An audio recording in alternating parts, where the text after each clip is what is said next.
ఒకటి పోతే ఒకటి, ఒకటి పోతే ఒకటి, ఒకటి పోతే ఒకటి, ఒకటి పోతే ఒకటి. జీవితంలో ఇప్పటికే కొన్ని ఎదుర్కొన్నావు నువ్వు. కొన్నిసార్లు ప్రశ్న వచ్చింది, ఎంతవరకు ఎదురవుతే నా బతుకంతా ఇంతేనా, నా జీవితం అంతా ఇంతేనా? మొన్నటిదాకా ఓ సమస్య, ఎట్నో పరిష్కారం అయిపోయింది అనుకుంటే మళ్ళీ ఇంకోటి, అది కూడా ఎట్లా కొలిక్కి వచ్చిందిరా బాబు అంటే మళ్ళీ ఇంకోటి ఎదురు చూస్తూ ఉంది. నా బతుకంతా ఇంతేనా అని ఎప్పుడన్నా నీకు అనిపించిందా? అనిపిస్తే చేయొద్దు. నా జీవితం అంతా ఇంతేనా, నాకు ఈ పోరాటం లేకుండా, ఈ ప్రతికూలతలు లేకుండా కాస్త ప్రశాంతత ఉండదా అనే ప్రశ్న ఎప్పుడు వేయలేదా నీకు? నీ మనసు వేయలేదా? నీ మనసులోకి రాలేదా? వస్తే చెయ్యొద్దు. నాకు చాలాసార్లు వచ్చింది, అన్నయ్య నా బతుకంతా ఏంది ఎలా అయిపోయింది, నీకు ఒకటి పోతే ఒకటి నాకు చూసారా?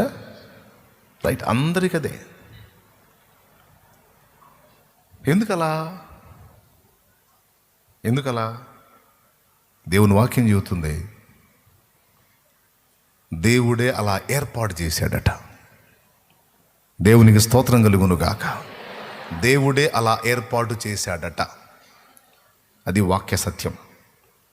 ప్రసంగి గ్రంథం 1:13 మీరు చూడగలిగితే, వారు దీని చేత అభ్యాసము నొందునట్లు దేవుడు మానవులకు ఏర్పాటు చేసిన ప్రయాసము బహు కఠినమైనది అంటాడు. ప్రసంగి గ్రంథం 1:13 జస్ట్ రిఫరెన్స్ నోట్ చేసుకో అంతే. దాన్ని ఒక్కసారి ధ్యానం చేయి ఇంటికి పోయి. వారు దీని చేత అభ్యాసము నొందవలెనని దేవుడు మానవులకు ఏర్పాటు చేసిన ప్రయాసము బహు కఠినమైనది. కఠినమైన ప్రయాసాన్ని మనకు ఏర్పాటు చేశాడట దేవుడు. 3వ అధ్యాయంలో కూడా ఆ మాట ఉంటుంది. అంటే భూమి మీద ఉన్నది మనకి యుద్ధ దినము అనేది ఒక వాక్యం, అలాగే భూమి మీద మనం ఉన్నంతకాలం శిక్షణా కాలం అనేది ఇప్పుడు చెప్పిన వాక్యం. అభ్యాసము అన్నకాడ ఒక సంఖ్య వేసి పుట్నోట్లో శిక్షణము అంటాడు చూడు. అభ్యాసం అన్నకాడ సంఖ్య ఏముంది? 1 ఉంది. కింద పుట్నోట్లో దాని అర్థం ఏముంది? శిక్షణం అనే దాన్ని ఇంగ్లీష్లో చెప్పండి పెద్దగా. డ్రైవింగా? ట్రైనింగ్. వారు దీని చేత ట్రైనింగ్ పొందాలని, ఇప్పుడు ఈజీగా అర్థమైద్ది మనకి. వారు దీని చేత ట్రైనింగ్ పొందాలని, దేని చేత? దేవుడు ఏర్పాటు చేసిన ప్రయాసము చేత. ప్రయాసము అంటే భారము లేక కష్టము, శ్రమ, ఇబ్బంది.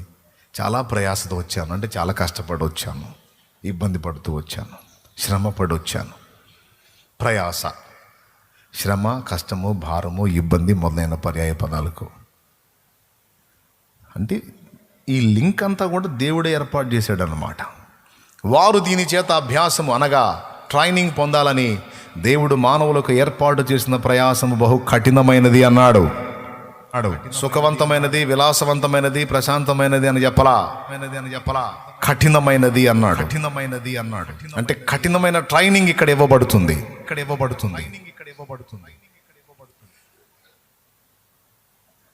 మీకు మిలిటరీలో కొన్ని సెక్షన్స్ ఉంటాయి, మన భద్రతా దళాల్లో కొన్ని సెక్షన్స్ ఉంటాయి. ఇప్పుడు నేవీ అని, ఎయిర్ ఫోర్స్ అని, సిఆర్పిఎఫ్ అని, ర్యాపిడ్ యాక్షన్ ఫోర్స్ అని, ఆర్ఏఎఫ్ ఇవన్నీ ఉన్నాయి కదా. వీటిలో ఒక సపరేట్ వింగ్ ఒకటి ఉంటుంది. వీళ్ళని శత్రువుల మధ్యలోకి పంపిస్తారు. శత్రువుల మధ్యలోకి పంపిస్తారు. వాళ్ళలో ఒకటిగా కలిసిపోవాలి. అది సంవత్సరం పట్టినాయి, 2 ఏళ్ళు పట్టినాయి, 3 ఏళ్ళు పట్టినాయి, ఎన్నేళ్ళన్నా పట్టినాయి. పూర్తిగా ఇక అతను ఎవరో కూడా ఎవరికి తెలియకూడదు. వాళ్ళలో ఒకటిగా కలిసిపోవాలి. ఇతనికి అన్ని విధాల ట్రైనింగ్ ఇస్తారు. ఒకవేళ వాళ్ళకి ఇతను చిక్కితే, వాళ్ళు చిత్రవద చేసినా కూడా మన రహస్యాలు బయట పెట్టకుండా ట్రైనింగ్ ఇస్తారు. ముందే కఠినమైన ట్రైనింగ్ ఇస్తారు, ఇచ్చి వదులుతారు. Praise the lord. ఇట్లాంటి వింగ్స్ కొన్ని ఉంటాయని మీకు తెలుసా? ఎంతమందికి తెలుసు? మీలో చదువుకున్న వాళ్ళందరికీ తెలుసు ఇట్లాంటివి ఉంటాయని. రైట్. ఇశ్రాయేలీల్లో కూడా ఉంది ఇది, గూఢచారి వ్యవస్థ. వాళ్ళు దానికి కొన్ని పేర్లు పెట్టుకుంటారు, మనవాళ్ళు కూడా కొన్ని పేర్లు పెట్టుకుంటారు. అయితే ఒకవేళ శత్రువుల మధ్యలోకి వెళ్ళి ప్రతికూలతలు ఎదురైనా తట్టుకునేటట్టు ముందుగానే వాళ్ళకి అన్ని విషయాలు అభ్యాసం, అవగాహన కల్పిస్తారు, కఠినమైన ట్రైనింగ్ ఇస్తారు. ఇప్పుడు పోలీసు వాళ్ళు తుపాకీ పేలుస్తుంటారు కదా, తుపాకీ పేలుస్తుంటారు. ఎంతమంది తెలుసు? అసలు నీకు అనిపించింది నాకు కొడితే టపి టపి పేల్చేద్దని అనిపించింది కదా, అనిపించిందా లేదా? మరి నీకు ఇస్తే పేలుస్తావా? విచిత్రం చెప్పనా, తుపాకీ పట్టుకోవడంలోనే ఒక పద్ధతి ఉంటుంది. పట్టుకునే పద్ధతి తెలుసుకోకుండా మొహం ఎదురుగా పెట్టి నొక్కావనుకో, వాడికి బుల్లెట్ ఏదో అవటమేమో కానీ ముక్కు మూతి రెండు ఏకమవుతాయి, కన్ఫామ్. ఎందుకు చెప్పు? బుల్లెట్ బయటికి వెళ్ళేటప్పుడు గన్ను వెనక్కి దండిద్ది. ఇట్ట పెట్టావు, ముఖం ఎదురుగా ఇట్టు పెట్టావనుకో, ట్రిగర్ నొక్కావనుకో, బుల్లెట్ బయటికి వెళ్ళేటప్పుడు డామ్ అంటుంది. అందుకని ఇక్కడ సపోర్ట్ పెట్టిస్తాడు గన్. ఈ కాలర్ బోన్ ఉంటుందే, దీన్ని సపోర్ట్ పెడతాడు. ఒకవేళ ట్రిగర్ నొక్కినప్పుడు బుల్లెట్ అవుట్ అయ్యేటప్పుడు ఇది దన్మని వెనక్కి గుద్దిన దీని సపోర్ట్ తాగిద్ది అనమాట. ఆ ట్రైనింగ్ పొందిన వాళ్ళకి తెలిసిద్ది. మనకు తుపాకీ దొరికితే మనం కూడా పేలుద్దాం అన్నట్టు ఉంటుంది. పేల్చడం ఏమో కానీ మొహం పగలు కొట్టుకోవడం ఖాయం, తెలియకపోతే. అంటే అలా ఉంటుంది ట్రైనింగ్. అది చూడు, ఇక్కడ సపోర్ట్ చేశాడు చూడు, ఈ భుజం. అక్కడ కాకుండా ముఖం ఎదురుగా పెడితే దేవునికి స్తోత్రం కలుగును గాక. హల్లెలూయా. చాలా జాగ్రత్తగా ఉండాలి. కొన్నిసార్లు వాళ్ళ చేతుల్లో ఉన్నది వాళ్ళకే పేలి అయిపోయిన వాళ్ళు కూడా ఉన్నారు. అన్ని విషయాల్లో అభ్యాసం నేర్పి, అభ్యాసం కలిగించి లైన్లో దించుతారు. ఇప్పుడు మనం ఉండేది మహా ఉంటే 70 ఏళ్ళు, 80 ఏళ్ళు, 90 ఏళ్ళు, ఇంకా తిని బాగుంటే 100 ఏళ్ళు. తర్వాత ఏం చేయాలా? ఏడే ఉంటాం, పోతామా? దేవుడా, ఉండేది మహా ఉంటే 80, 90 ఏళ్ళు. ఇంతోటి భాగ్యానికి మాకు ఈ ట్రైనింగులేంది, మాకు ఈ అనుభవాలేంది, మాకు ఈ పోరాటాలేంది, ఎందుకు నాయనా మా మీద ఇంత పగబట్టావు అని అడగాలనిపించిద్ది. స్తోత్రం. ఒక్కసారి అందరూ ఒకళ్ళు చూడండి, సరిగా చూడండి. ఒక మనిషిని చూడట్లా, మీరు చూడండి. చూడు పక్కన పొలం పనికి వెళ్ళావు, ఈరోజు పని చేసావు, పొద్దంతా చేసావా, చాకెట్ చేసావా? ఏం పర్లేదు, కొద్దిగా తేరుకో తల్లి. ఎవరు కనపడలే, అందరు లైన్లోనే ఉన్నారు. ఒకసారి పక్కన చూడండి, చేతులు కలపండి. కరోనా ఏం లేదుగా. ప్రైజ్ దాడు చెప్పండి, వందనాలు చెప్పండి. కొంచెం పక్కన చేతులు కలపండి. అది బ్రదర్ బాగున్నావా అనండి, సిస్టర్ బాగున్నావా అనండి. నీవింక నువ్వు సజీవురాలవై ఉన్నావా? నీవింక నువ్వు సజీవుడు అయి ఉన్నావా?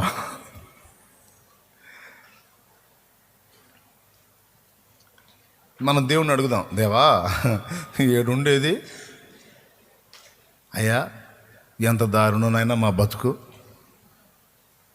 మనకి నయం 5 ఏళ్ళప్పుడు బడిలో చేర్చారు, పలక బలం ఇచ్చి. ఇప్పుడు 3 ఏళ్ళు రాగానే వాడిని ఎత్తిన ఒక మూట ఎత్తన్నారు. 3 ఏళ్ళు రాగానే వాడి వెనక పాపపు మూటలాగా ఒకటి వేసి ఈడుతా ఉన్నారు. ఇక వాడిని బడికి పాపం. వాడికి ఆనందం లేదు, ఆట లేదు, పాట లేదు.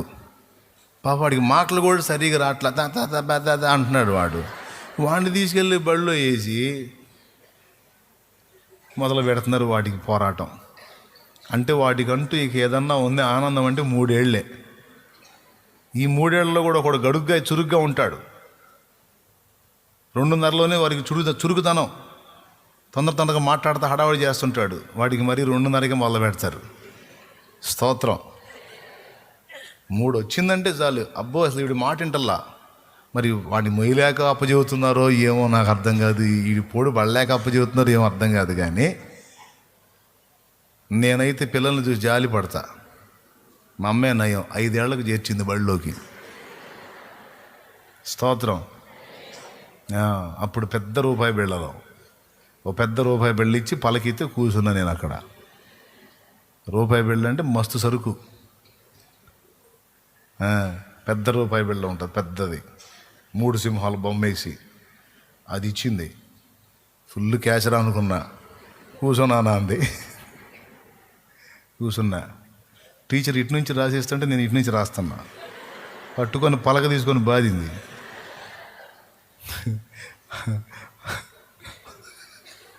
మరో పద్ధతికి ఇటు నుంచి ఎడం నుంచి కుడికి రాస్తుంటే నేనేమో కుడి నుంచి ఎడంకి రాస్తున్నా.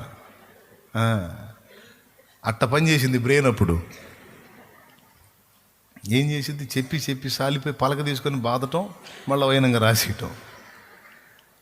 అది నా చదువు అట్ట స్టార్ట్ అయిందన్నమాట.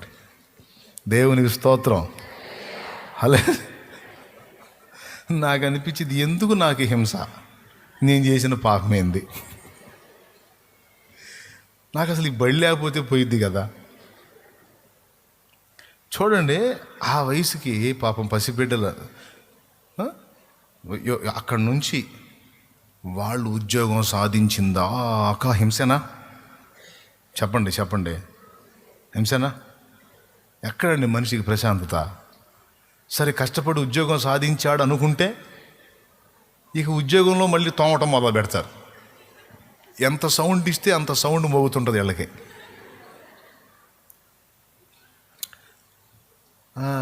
వాళ్ళ అబ్బాయికి ఏమండి సాఫ్ట్వేర్ అండి, 1,00,000 నెలకి, 1,50,000, 2 లక్షలు తబలా వాయిస్తూ ఉంటారు 2 పక్కలు పట్టుకొని. దేవునికి స్తోత్రం. ఊరకిస్తారా కూర్చోబెట్టి, ఫ్యాన్ కింద కూర్చోబెట్టి, వేసేసి ఫుల్ చల్లగా కూర్చోబెట్టి 2 లక్షలు తీసుకో, 3 లక్షలు తీసుకో అని ఇస్తారా? బుర్ర వేడికి ఒక్కోసారి ఏం మాట్లాడుతున్నారు వాళ్ళకి అర్థం కావట్లా, ఎడిపోతున్నారు వాళ్ళకి అర్థం కావట్లా. శాస్త్రవేత్తలాగా అయిపోయారు కొంతమంది సాఫ్ట్వేర్ ఫీల్డ్ వాళ్ళు. పాపం సౌండ్ పెరిగే కొద్దీ దిమ్మ తిరిగిపోతుంటుంది. ప్రాజెక్టులు నిర్ణీత టైంకి కంప్లీట్ చేసుకోవాలి. పాపం టెన్షన్స్, ప్రెజర్స్. శాస్త్రవేత్త ఒకటి దగ్గరికి వెళ్ళి, సార్ మీ స్కూటర్ని లారీ గుద్దింది సార్ అన్నాడంట ఒకడు. శాస్త్రవేత్త దగ్గరికి లాడేదో మొత్తం చేసుకుంటున్నాడు, వర్క్ చేసుకుంటున్నాడు. వీడు హడావుడికి, సార్ మీ స్కూటర్ లారీ గుద్దేసింది సార్ అన్నట. అప్పుడు కళ్ళజోడు సార్ చేసుకో, ఏమన్నా లారీ గుద్దింది సార్ మీ స్కూటర్ని, అవునా? అప్పుడు నేను ఉన్నాను దానిలో. లేదు సార్, మీరు ఇక్కడ ఉన్నారు. ఓ,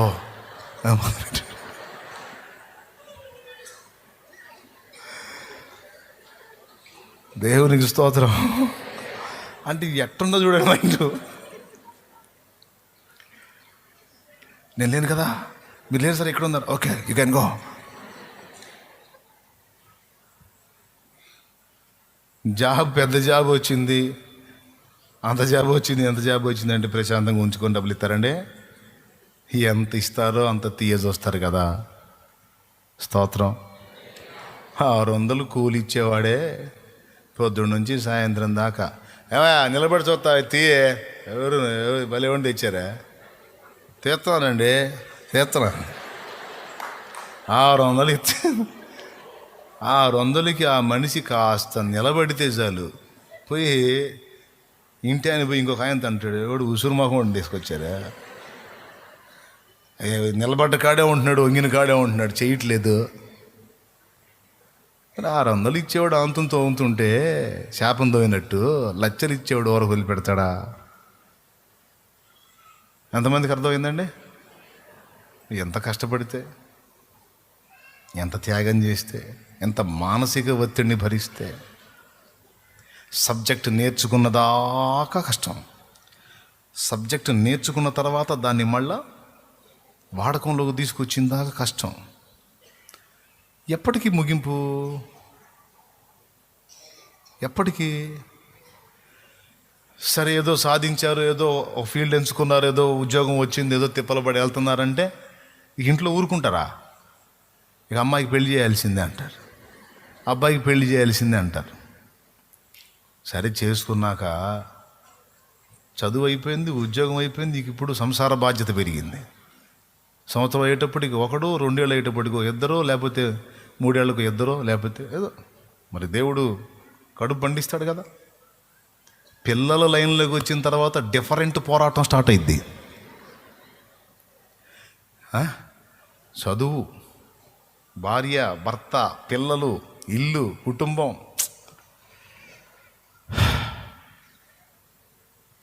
ఇక పిల్లలు పెద్ద అయ్యే కొద్దీ ఫోర్స్ పెరుగుతుంటుంది. పిల్లలుగా ఉన్నప్పుడు కొంచెం నయం, ఆడేదో చిన్నగా ఆడుకుంటాడు, మనతో పాటు కలిసి ఉంటాడు. ఆడు పెద్ద అయిన కాడి నుంచి ఎక్కడ ఏం చేస్తున్నాడో అర్థం కాదు. డిటెక్టివ్ బతుకొచ్చింది మనకి. వాడిని కనిపెట్టుకుంటూ ఉండాలి, ఆమెను కనిపెట్టుకుంటూ ఉండాలి. అమ్మ బాగుండావా, బాగానే వస్తున్నావా, అయ్యా బాగున్నావా, పద్ధతులు బాగానే ఉన్నాయా అని కనిపెట్టుకుంటూ ఉండాలి. ఇవన్నీ మీరు గమనిస్తే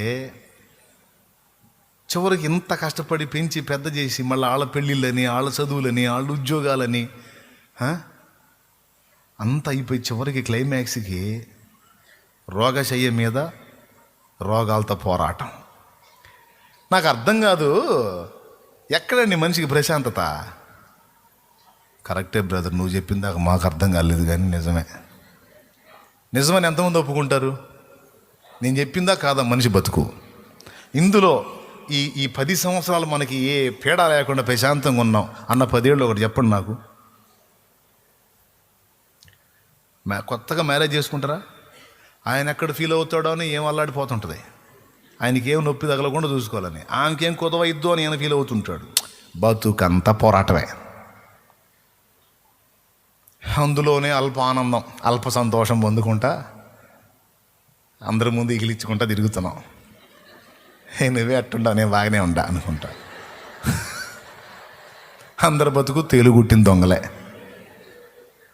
అందరి బతుకు తేలుగుట్టిన దొంగలే. ఎవరు బయటపడట్లా, అందరూ 3 దొంగలు దొంగతనానికి పోతే జరిగింది అది. వెనకటి రోజుల్లో ముంతల్లో మూకుళ్ళల్లో పెట్టేవారు డబ్బులు. 3 వేరు ఒక ఇంటికి కన్న వేసి ఒక ముంత లాంటిది ఉంటే చేయి పెట్టాడంటే ఒకడు, తేలు ఉంది అక్కడ, డబ్బులు లేవు, టపిమని గుట్టిందంట. వీడికి వాళ్ళ నొప్పి. తేలు గుడితే మామూలుగా ఉంటుందా? అయితే వీడికి డౌట్ వచ్చింది, డబ్బులు అయితేనేమో భాగమను, తేలు అయితే నా ఒక్కడికి అయిందని. అబ్బా సూపరో అన్నాడంట. వీడు చెయ్యి తీగని ఇంకోటి పెట్టాడు, ఏం దొరికింది వీడికని. టపామని వాడిని వేసింది. వీడికి వెళ్ళి చూశాడు, అన్నాడు వాడు. అప్పుడు వీడు కూడా అబ్బా సూపరో అన్నాడంట. వెంటనే వాడు చేయి ఈడు పెట్టాడు, ఏం పోయింది, ఏం దొరికింది, టపామంది. వాడిని కూడా గుట్టింది. ఇద్దరికి వెళ్ళి చూశాడు అన్నారు.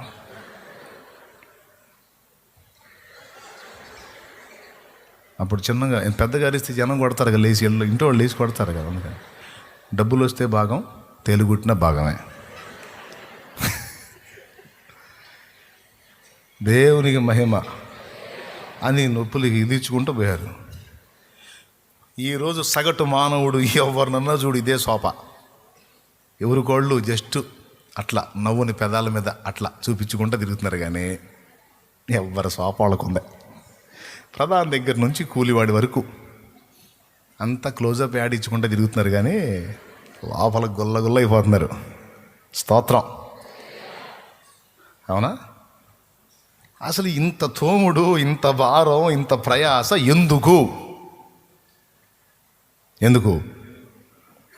నాకేం తెలుసు. ప్రసంగి 1:13 దేవుడు చెప్పేశాడు, వారు దీని చేత ట్రైనింగ్ పొందాలని దేవుడు ఏర్పాటు చేశాడట. ఈ ప్రయాసనే